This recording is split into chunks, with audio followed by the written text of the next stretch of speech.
the swastika of the Nazi Party. It is gone today, blasted from the earth, but the memory of its evil genius remains. Great is man's devastation of his own handiwork. Some men's thirst for conquest is unquenchable. Names like Genghis Khan and Attila the Hun freeze the blood of men and strike terror into their hearts.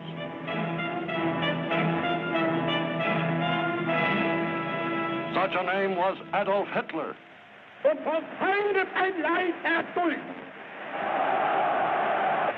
What kind of man was this strutting, shouting fanatic of the Third Reich? If anyone really knew Adolf Hitler, surely it was his own family. Here is Adolf Hitler's sister today. Her name is Paula Wolf. Let her speak. I quote her. When we children played together, my brother Adolf was always the leader. All the others did what he told them to do. They must have had an instinct that his will was stronger than theirs. Father wanted Adolf to become a government official as he was himself, but my brother could not make up his mind. He wasn't the type to sit all the time, and therefore, as a government official, he would not feel at home.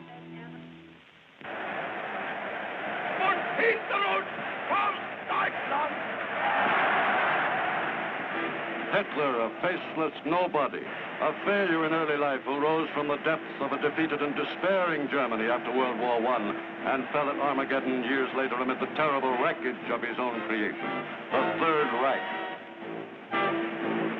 To historians, Hitler's success with the German masses stemmed from his gift of oratory, from his speeches, which had something of Wagnerian music, a foggy conglomeration of gods and heroes and blood and race.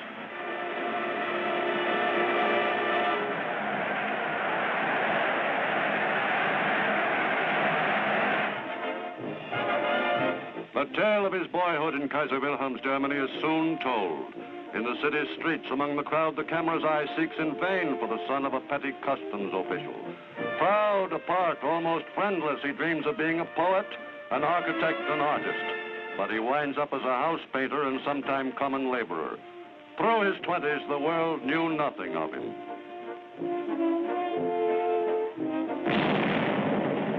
(1914).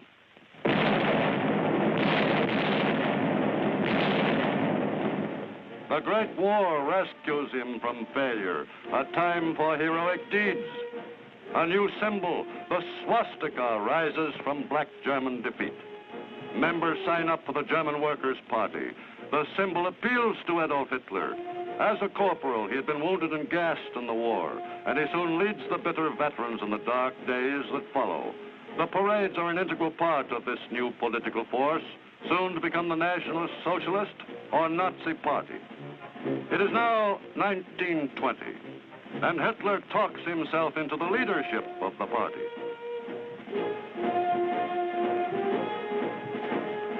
(1923), Hitler and General Ludendorff lead the abortive beer hall riots in Munich.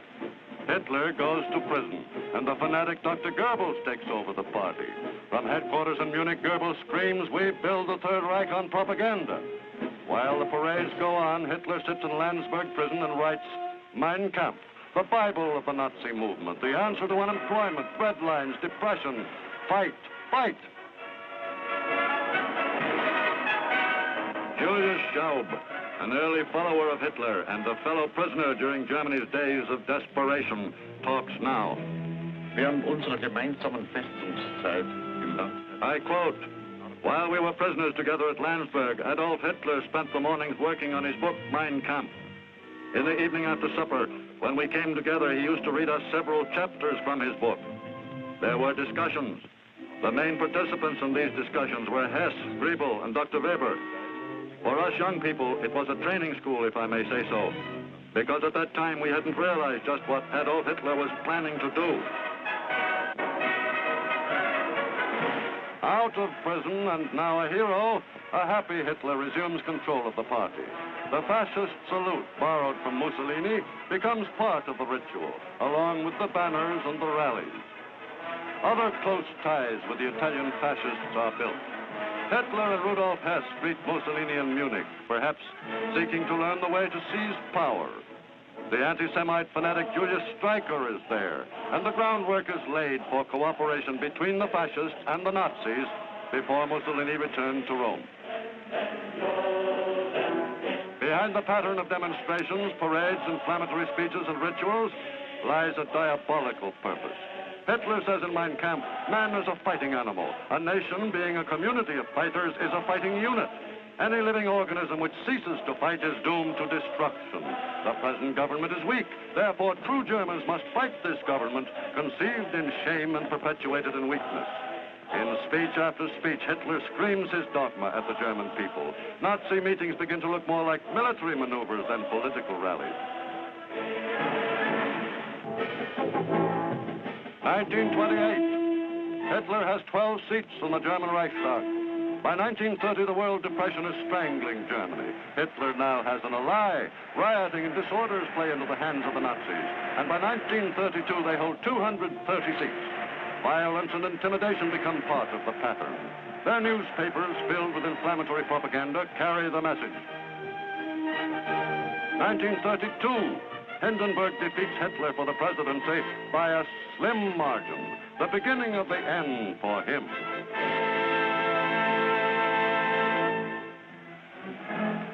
January 30th, 1933.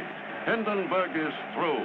Hitler is named Chancellor, and in a torchlight parade, his followers pay pagan homage to the undisputed master of Germany. The Stahlhelm or steel hats, the SS elite guards, and the SA stormtroopers are all there, and they will spread terror throughout the land. Hitler now has the support of the big German cartels. Hitler is now able to put into practice his thesis as spelled out in Mein Kampf, that the aim of all education and all effort is to produce a German who can become a soldier.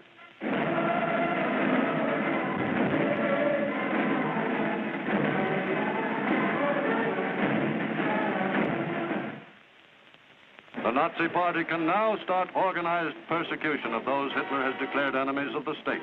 Attention, Jews, the sign reads. The Nazi Party's chosen goons will carry out their orders with a will. They swoop down on their victims.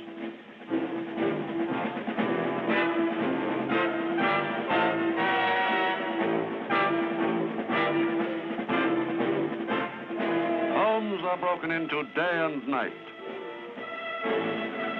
Hitler says in Mein Kampf, only the application of brute force, used continuously and ruthlessly, can bring about a decision in favor of the side it supports. Early in 1933, all meetings of the Communist Party are forbidden in Germany. After the Reichstag fire, 4,000 are arrested and hurled into concentration camps behind barbed wire fences. Brown shirts and black shirts join in these roundups. Up to the time of Hitler's appointment as Chancellor, control of the Prussian police has rested in the hands of the President. Now that is ended.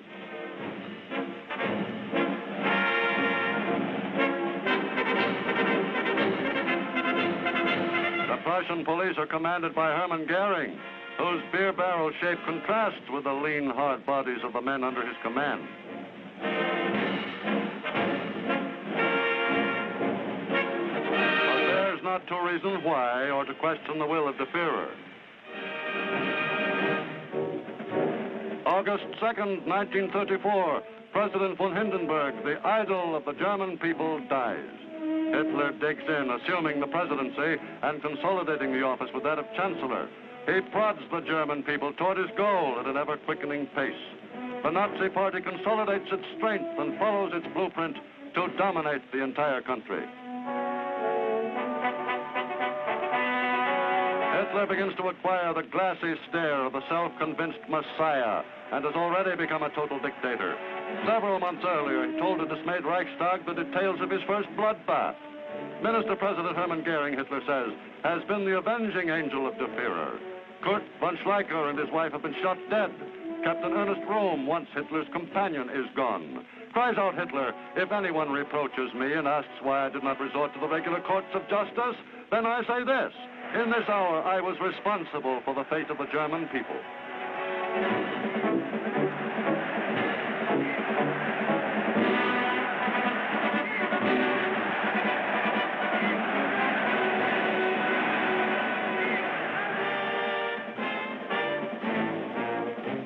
large standing army is forbidden by the Versailles Treaty. But for a long time, the Nazis have managed to circumvent this. Since 1925, they have had an organization known as the Reichswehr, under Baldur von Schirach, the youth organizer. There is a cadet corps and a phony labor corps. Every village, every town, every city adds to the roster of young men trained to serve as soldiers of the Reich. These labor battalions are pledged to serve Hitler in these words: never in the trenches, never surrounded by bursting bombs, but we are soldiers of the Reich.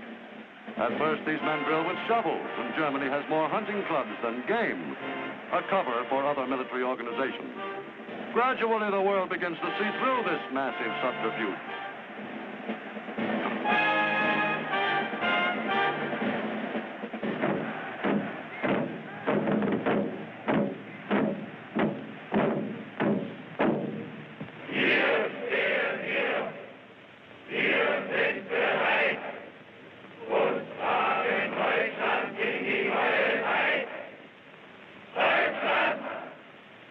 Kamerad, woher stammst du?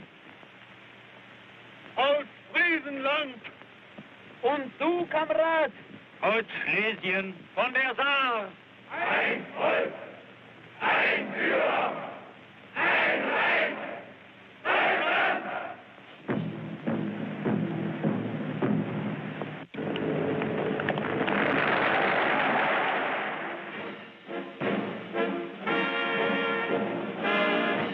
Increasingly bolder with each passing day, the conspirators against world peace soon are strong enough to forget the false labor battalions and the phony shovels. Armed with real guns and striding along in new uniforms, they are a finished fighting force.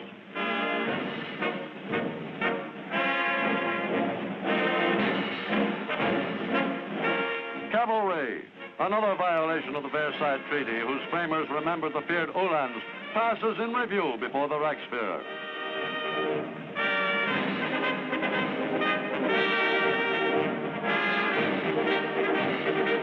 Panzer cars begin to appear.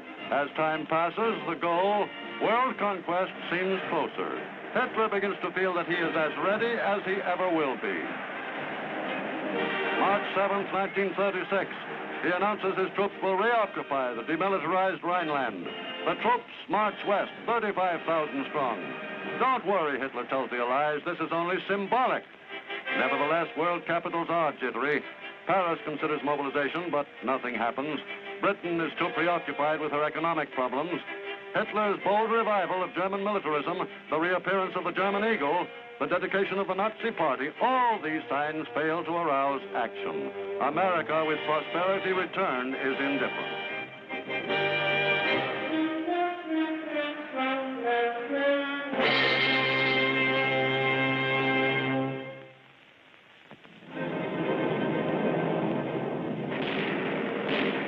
By 1938, Hitler has an air force of 1,500 first-class fighters, tanks and panzer cars for his slick motorized division, and 3.5 million trained soldiers.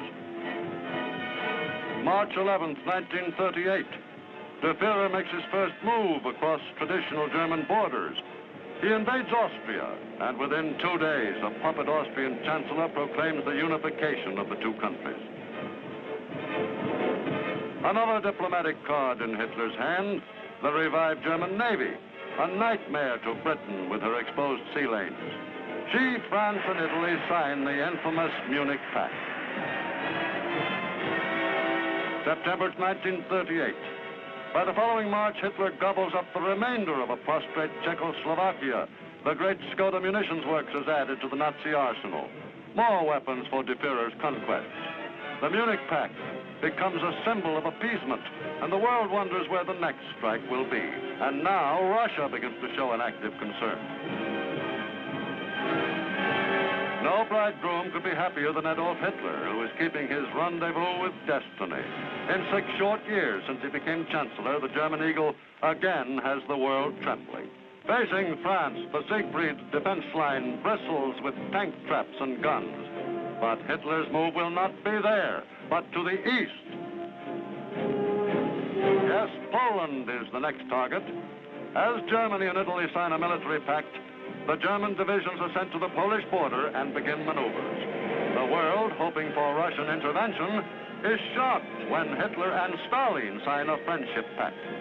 It is not long before the maneuvers are recognized by the world for what they are, preparation for another Hitler invasion.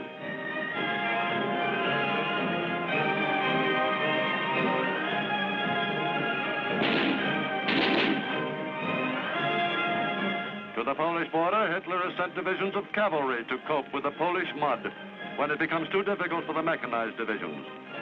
Everything goes according to plan. Out of the youth groups have come divisions of hardened soldiers ready to die for the fatherland. Out of the young groups of athletes who practice jumping come the tough paratroopers ready to strike with lightning speed. From the glider clubs, supposedly sports clubs, come the trained pilots to man the Messerschmitts.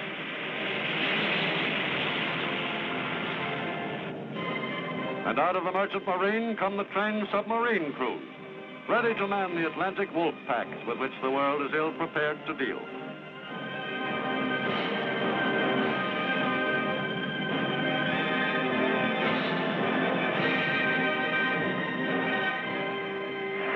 Yes, the youth groups are serving their purpose in the Nazi master plan. September 1st, 1939. Germany's radio stations crackle out the warnings, stand by, something big. Inside one heavily guarded studio, the Minister of Propaganda, Joseph Goebbels, speaks. The news is world-shaking. Germany has invaded Poland. Within 2 days, France and Britain have in turn declared war upon Germany. From the balcony of the Reich Chancellery, Adolf Hitler speaks to the people. Let us do duty. He is shocked and furious at the allies who come to the aid of Poland. There is fighting in the streets of Danzig, desperate fighting all over Poland.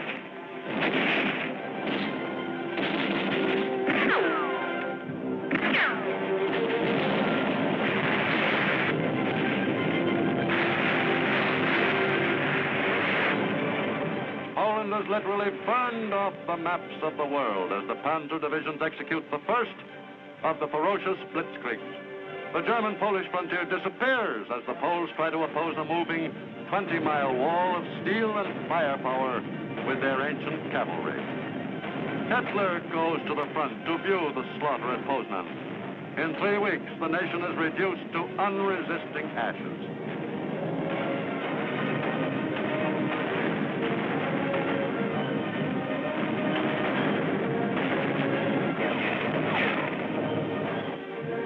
Britain and France had decided to come to the aid of the stricken country, but there is little they can do.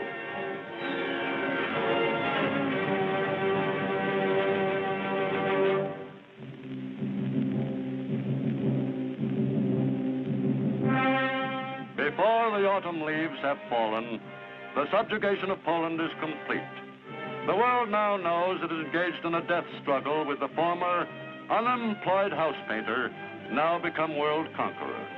The screeching fanatic is familiar. But what about the man? In Bavaria, at Berchtesgaden, the man Hitler has built himself a hideout. It has a patio overlooking the wild mountain known as Untersberg. It is here that he entertains top Nazi officials in private. And it is here that his love for a woman grows and becomes a strange part of this implacable despot's private life. Eva Braun, ex-receptionist in the photo shop run by Hitler's photographer Heinrich Hoffmann, had begun to appear earlier at Hitler's private receptions at his mountain retreat. Few people knew the strange fascination he has for women. Because of him, 3 had tried suicide. Eva Braun walked into Hitler's life in the early 30s, but only his intimate friends know of the relationship. While he conferred with party aides, Eva was always in the background at Hitler's retreat, the Berghof. As a very young girl, she had been in a woman's institute in Braunau. Hitler took her under his protection in 1932, after she'd tried to kill herself. With Eva came her sister Gretel. In this beautiful setting, the Polish massacre and the coming war with the Allies seemed remote indeed. A cocktail party atmosphere prevails a great deal of the time. Minor party officials whose names are lost to history are there chatting with the Führer, as Eva and her sister and friends provide almost comic relief. And looking at her, one might be inclined almost to pity her. Poor girl, scarcely more than a child, and flattered by the attention of a ruler of her country, she can hardly be expected to act differently. She came from the same humble background as Hitler himself, a possible explanation of his preference for her. The wife of the Führer's adjutant, Frau Schaub, sheds a new light on the love life of Germany's master. There was, after all, Hitler the ladies' man. Das Gerücht, dass Adolf Hitler Frauen gegenüber. She says, those rumors that Adolf Hitler was supposed to be abnormal over women are false.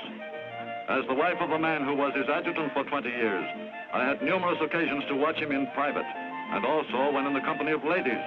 I can assure you that he was definitely a very normal man. He loved women and loved to be in the presence of feminine beauty. I know all about the relationship between him and Eva Braun from 1931 right up to the end. And I also know about many other love affairs.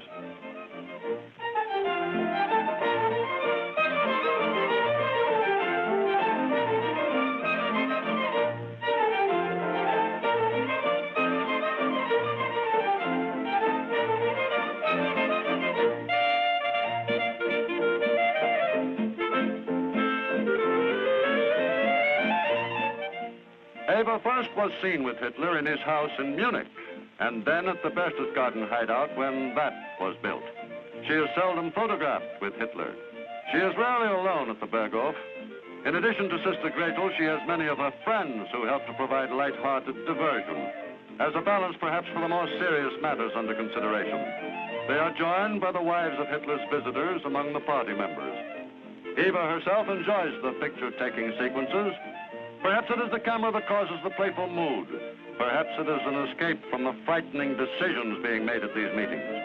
From top to toe, Eva makes an attractive picture of medium height, blue eyes, round face, framed in darkish blonde hair.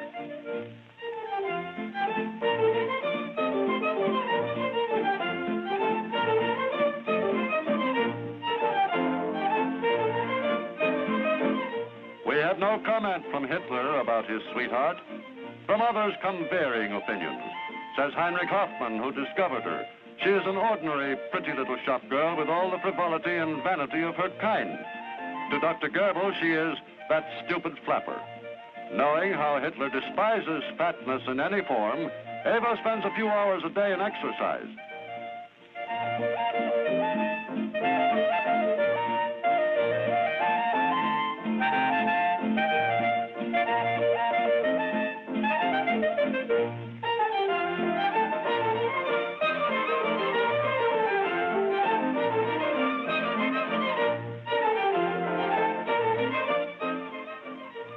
Of course, Hitler, whose waking hours are taken up with 1,000 duties and obligations, is hardly able to pay her the attention a girl of her years would normally expect.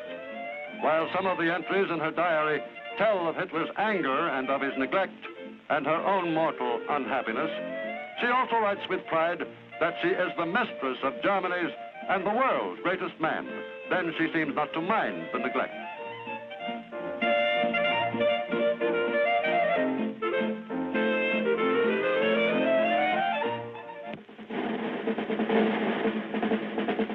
In the Berghof, the housekeeper has long been Frau Raubel, who is Hitler's half-sister. It is her job to keep the establishment going so that the Führer may always use it as a spot for quiet business matters away from the chancellery. But after her daughter has shot herself for love of Hitler, she resents Eva's installation as her daughter's successor.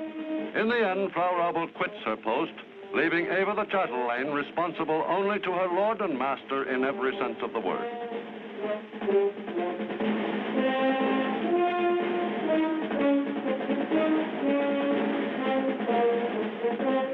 Over the years, Hitler's bodyguard, the brutal Martin Bormann, turns the Berghof into a second chancellery, which is always awaiting guests. It has seen such notable personalities as Mussolini, Count Giano, the Duke and Duchess of Windsor, others too numerous to mention. This is a reception on the lighter side, however. The chief figure in this group is Herr Professor Goebbels, a frequent visitor to the Berghof. Adolf and Eva pose together for home movies. Then Goebbels and Eva's younger sister, Gretel. Gretel is a more fastidious girl than Eva. In time, she will marry Hitler's aide-de-camp, Hermann Fegelein, and suffer tragedy when he is shot by Bormann as a traitor to Hitler. Hitler's most intimate advisors say they don't know at what point the frivolous Eva becomes his mistress. As the wildfire of the war spreads, Hitler more frequently seeks the companionship of Eva.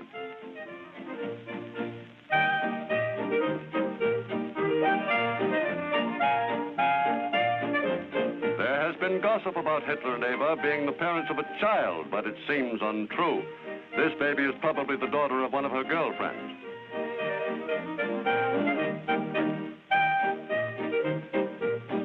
Here is the Führer in a happy mood.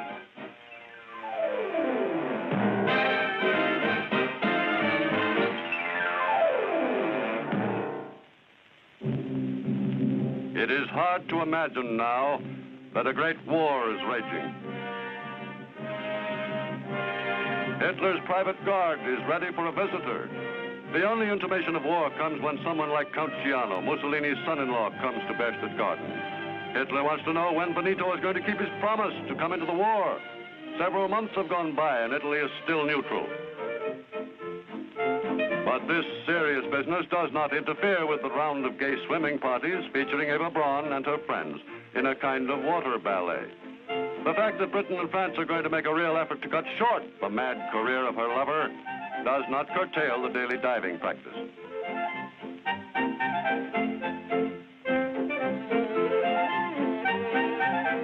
The picnic lunches featuring Das Gut Lager beer.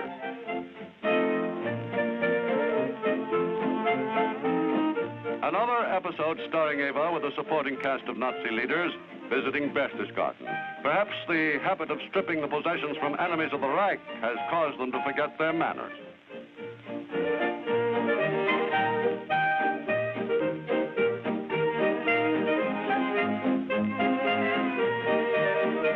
The girls at the Berghof are always willing to provide amusement. These lakeside frolics are some relief from the other business of the Berghof, the planning of world conquest.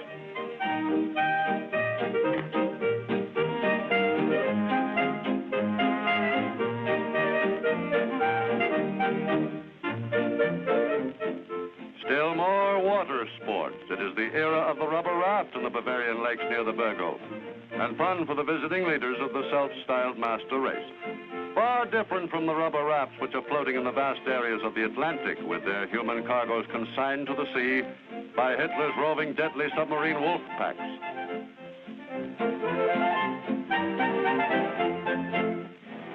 A graphic report for Der Führer, enemy dead, and the plans for further conquest. It is now spring again, April 9th in 1940, and the Nazi planes are in another sky. After a brief show of air might and the march of a few divisions, Denmark and Norway fall before the German army. These tiny countries cannot resist the concentrated might of German arms and take their orders for surrender over the German-controlled radio stations.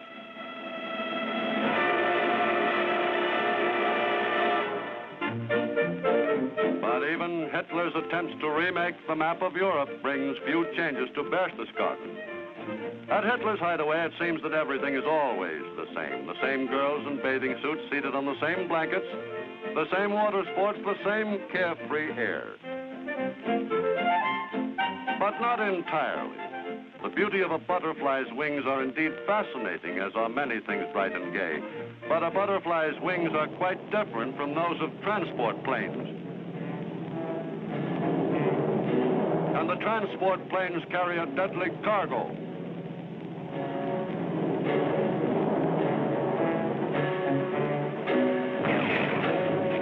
With blinding swiftness, the chain lightning of the Panzer strikes into Holland.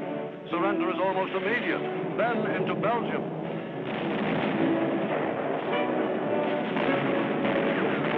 The British are rolled up at Dunkirk.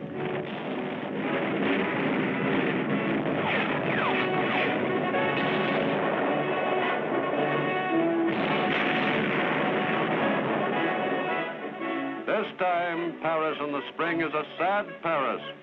For the second time in a century, German troops march through the Arc de Triomphe.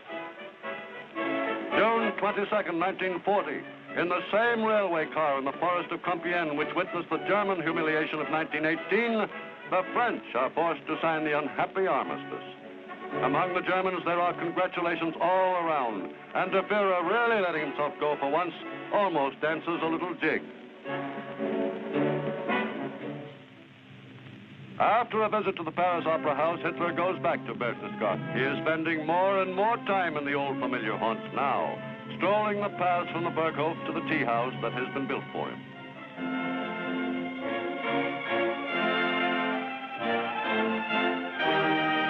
And Eva is less alone than she has been in earlier years.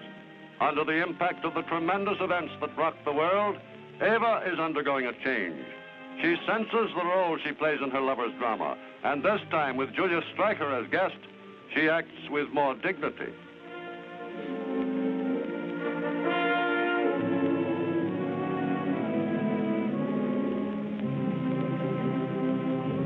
If Adolf seems detached and moody at times, and even busier than usual with Joachim von Ribbentrop and Mussolini, it is because there are great things in the air.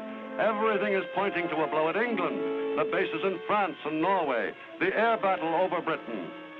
But Hitler has other plans, known only to his intimate advisors, such as Joseph Goebbels and Heinrich Himmler.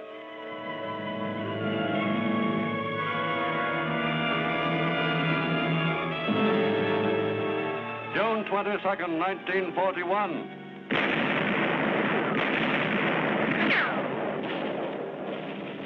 Three great Nazi army groups crash into Russia on a vast front from the Gulf of Finland in the north to the Black Sea on the south. The world is shocked. No one has expected this. Hitler and Stalin have been allies. They have split up Poland. They have signed a mutual assistance pact.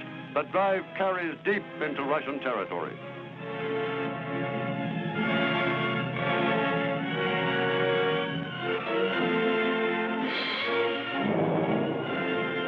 The advance is speeded because the Luftwaffe has absolute control of the air. In the Kremlin, in a slow, halting, colorless voice, Stalin calls upon his people to scorch the earth.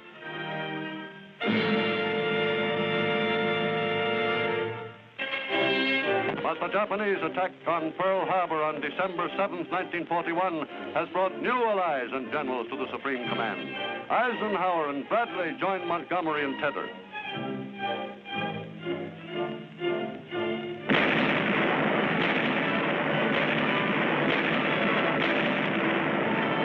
(1942). American troops invade North Africa.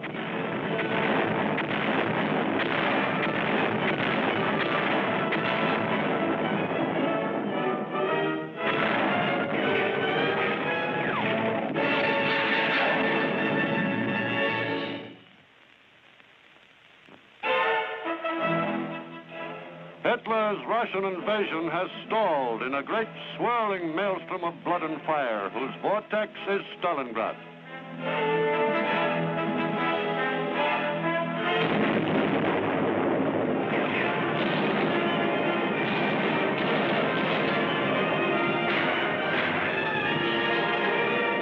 July 10th, 1943, the Allies invade Sicily.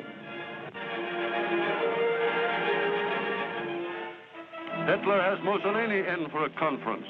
De Führer does not like the way things are going in the South. There is a saying, dictators ride to and fro on tigers, which they dare not dismount. Hitler gives the Italian dictator a severe dressing down.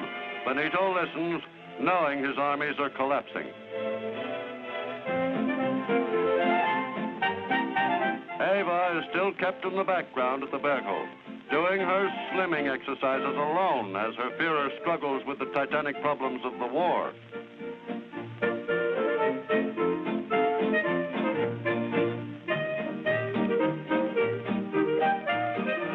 How can he keep his factories supplying the troops despite mass Allied air raids?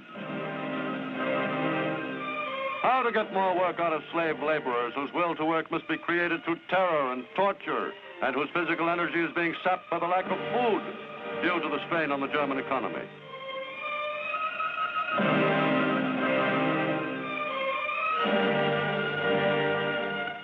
Full production can hardly be expected from starving men who must push and shove each other for the scraps left for them.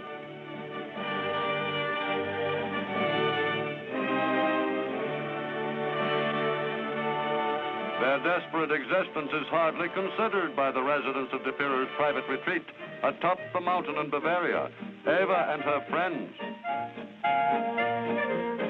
During the summer of 1943, the Rhine maidens of the Berghof seem little concerned that their world is soon to crumble in the consuming flames of the Allied counterattack.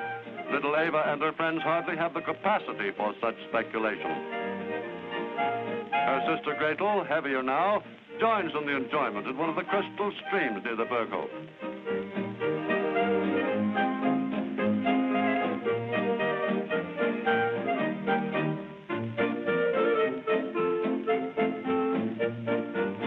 The girls like shower baths. The Germans call them brass baths.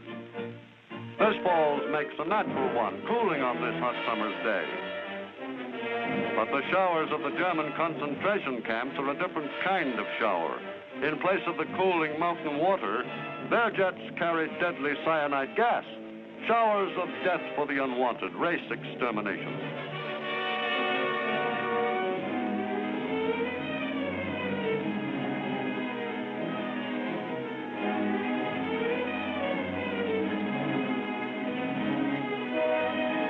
Even the clothing will be salvaged.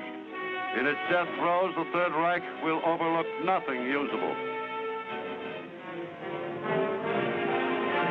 September the 8th, 1943, under cover of darkness, American and British troops strike across the Strait of Messina and invade Italy. General Mark Clark leads the invasion.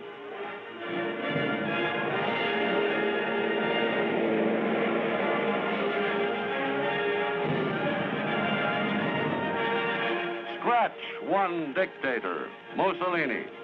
German paratroopers rescue him from the prison in which he has been held in protective custody. Brought to Hitler, he thanks his savior profusely.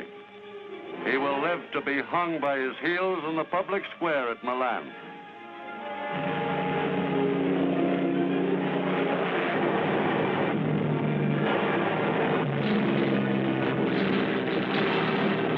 Day and night, British and American bombers are taking off from bases in Britain and North Africa to bomb Germany. In German cities, the fire apparatus is kept constantly busy by the 1,000 plane raids. It is 1944, and the Allies have almost undisputed control of the air. Planes sweep through the skies and rain down destruction on Cologne, Hamburg, Berlin, the Ploiesti oil fields, railroad yards, and rocket launching pads. Never has war visited such havoc on the works of man. Hitler's visions of world conquest are beginning to fade. A battle at Monte Cassino in Italy.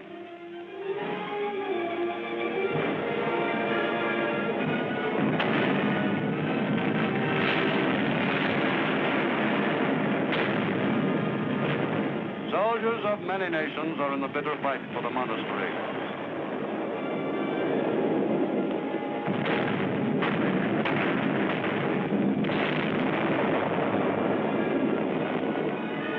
And they take it and go on to Rome. This is truly an Allied army. They understand each other, the universal sign language. The ones who can't understand are the bombed-out civilians.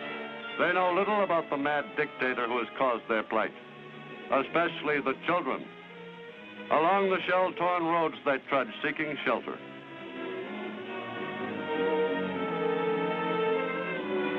Now for one of the last glimpses of the Berghof. It's the birthday of the son of one of Eva's friends, and war or no war, a birthday deserves a celebration. But even on a birthday, problems press heavily on a dictator's mind. The ring is closing, but there must be some move, some master stroke. And then the bombings. Day and night, day and night. This is the repayment with interest for Warsaw and Rotterdam and Coventry. Yes, the little fellow gets a birthday party. What will the next one be like? Will there be a next one?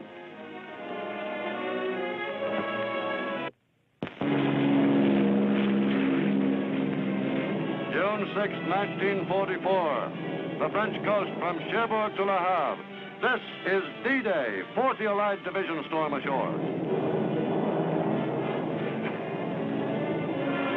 At Berghof, 2 months later, Hitler and Nazi officials hold a meeting. A desperate bomb plot has miscarried. Several die in the blast, but Hitler escapes. The only after effect is a slight limp. This war, says Hitler, is one of those elemental conflicts which usher in a new millennium and which shake the world once in 1,000 years.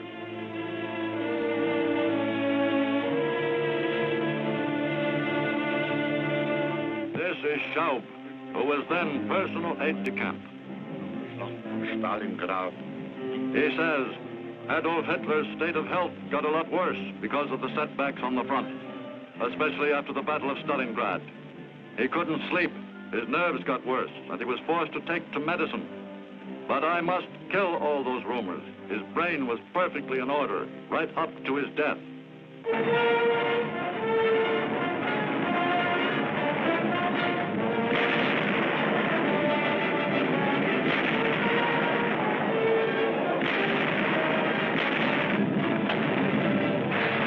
On the Western Front, General George Patton unleashes his tanks.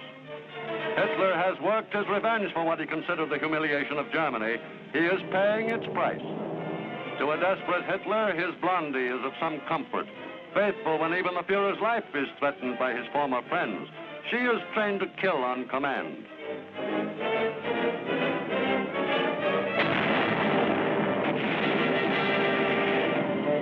On the Russian front, things go from bad to worse. German troops are driven from Romania, Bulgaria, Yugoslavia, and Greece. The next Russian move will be into the German heartland. German troops bravely face the massive Russian attacks with the inevitable results when troops are outmanned and outgunned and hungry and cold. You never see a goose step in the snow. Disaster follows disaster. The Allies storm across France and double their aerial assaults on Germany itself. German troops are surrendering now by the thousand.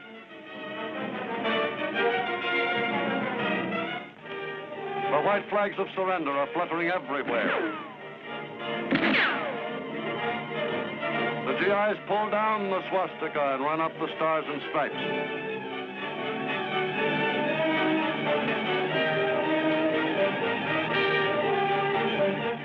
So be it, Hitler tells himself. If the Third Reich must fall, let it be to the Americans. But even this is not to be. There has been a deal at Yalta. The British and Americans are to draw up along the Elbe and let the Russians take Berlin. Hitler sees the handwriting on the wall. He must go to Berlin to turn the rout into victory or fall in the attempt. And so, he and Eva Braun go there and install themselves in the Chancellery. There he screams for greater sacrifices.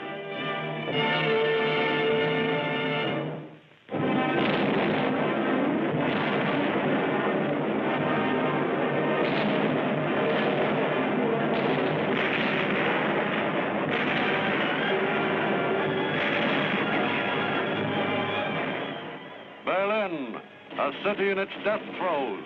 All day and all night the guns thunder. Civilians decide to make a run for better cover.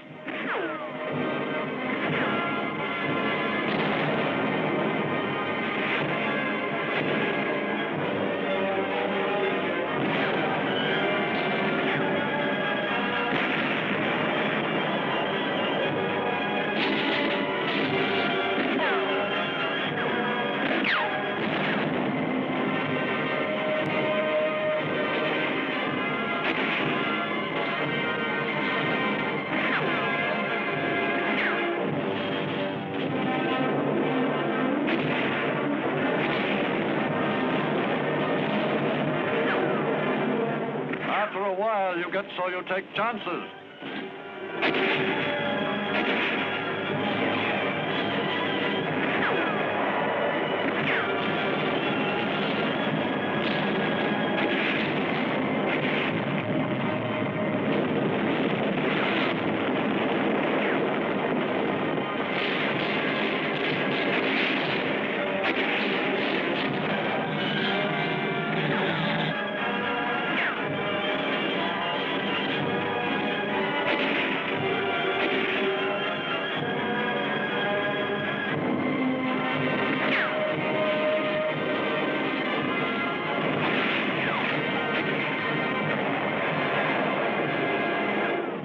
April 20th, 1945, and the Russians are mopping up in the Berlin suburbs.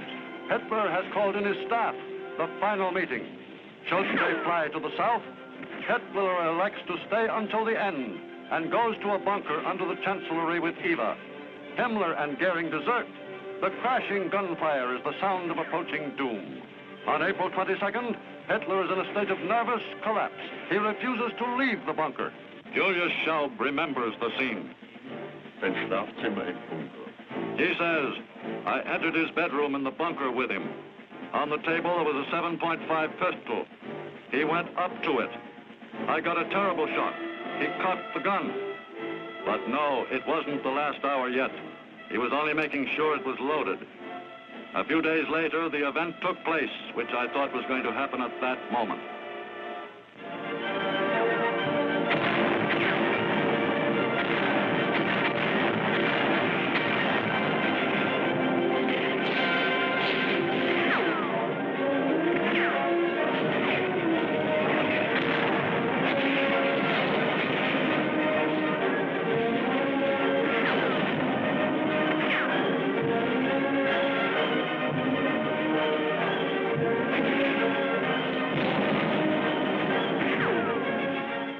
Defenders of Berlin are routed out. Poison capsules are distributed to the inmates of the vault in the Chancellery. On April 29th, Hitler marries Eva Braun. Adolf Hitler's personal pilot, Hans Bauer, tells about Hitler's final orders. Circa eine halbe bis dreiviertel Stunde vor Hitler. He says, approximately 1/2 to 3/4 of an hour before Hitler's death on the 30th of April, he sent for me. When I reported, he took both my hands in his and said to me, Bauer, I want to say goodbye. For a moment I was speechless, and it took 20 minutes to say goodbye. And the other things he said, Bauer, I have 2 more orders for you. The first is, I make you personally responsible for burning the corpses of my wife and me. The second is, see to it that Bormann gets through to Dönitz. Dönitz will become my natural successor.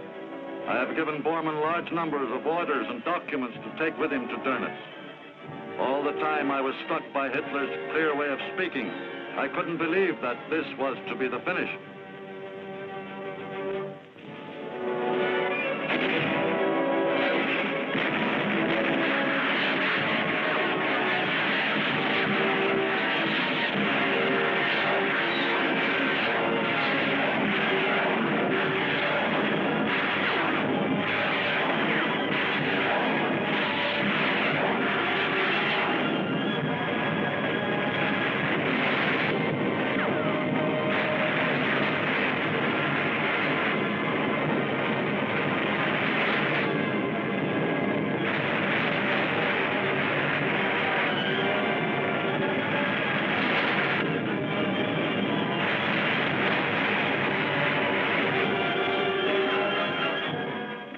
flaming Nazi capital is taken.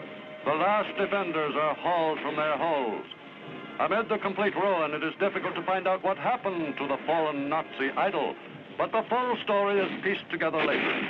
In the basement of the Chancellery, Adolf Hitler shoots and kills himself. Eva takes poison and dies. Their bodies are burned by Joseph Goebbels and Hitler bodyguard Martin Bormann and tossed into this ditch in the courtyard outside their death chamber. Here is Erich Kempka, Hitler's personal chauffeur for many years. He soaked the bodies in gasoline. He says, when I saw the chief for the last time, I definitely had the feeling that the end was near. But there was no change in him that you could see, not in his character nor anything else. He said goodbye and dismissed me. Next day, when the chief was dead, I went on to the bunker just as they were carrying out the corpse. Then came Martin Bormann with Eva Braun in his arms. I took her body away from him and carried her along behind Adolf Hitler. We placed these two bodies side by side in the garden. I had placed on me the exceptionally difficult moral duty of pouring petrol on them and setting fire to them. The corpses burned from 1:30 until 7:30 in the evening. Joseph Goebbels shoots his 6 children and has an SS guard shoot his wife and himself. and the Russians hoist the red flag atop the Brandenburger Gate. American occupation troops arrive from the west, hoist the stars and stripes.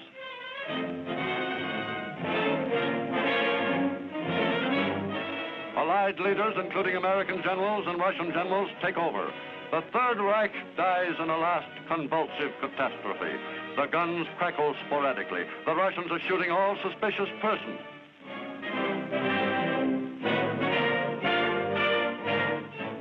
Berlin, May 4th, 1945. A city of smoldering ruins, which, like Phoenix, must rise from the ashes of itself. Adolf Hitler has left a mark on his country, which will be remembered for 1,000 years. The 1,000 years he said his Third Reich would endure. Hitler's private mountain lair, Berchtesgaden, shares the fate of Berlin. The scene of his trysts with Eva Braun is a shambles.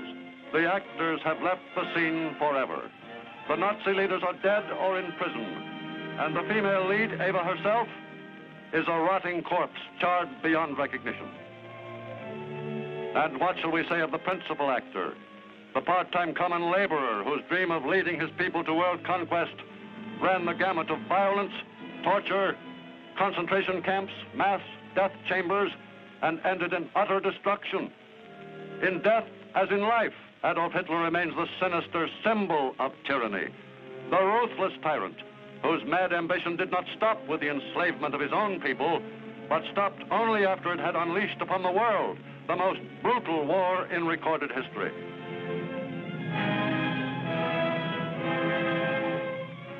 Quiet has returned to the gay patio at the Berghof.